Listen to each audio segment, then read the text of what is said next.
when we look at compounding other than annually, we need to make some adjustments in our calculations. Let's look at our previous example of 7 years, starting at time period 0.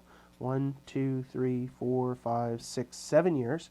We have a 10% annual interest rate, and we're going to deposit $100.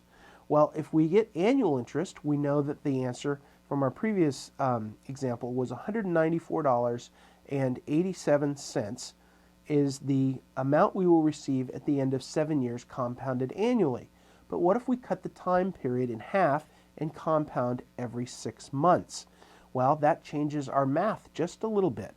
So we know our future value equals our present value times 1 plus our interest rate raised to the number of time periods that we have.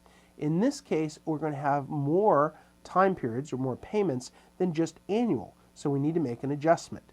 The formula then looks like future value equals present value times 1 plus the interest rate divided by n, and n equals the number of payments per period.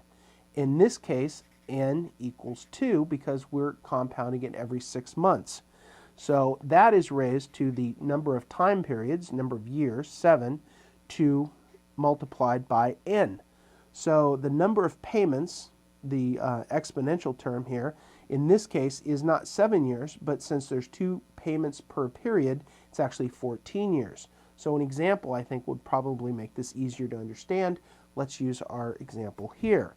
Future value equals the $100 present value that we deposited here, multiplied by 1 times plus 1.10, which is our interest rate, divided by 2, which is the number of time periods.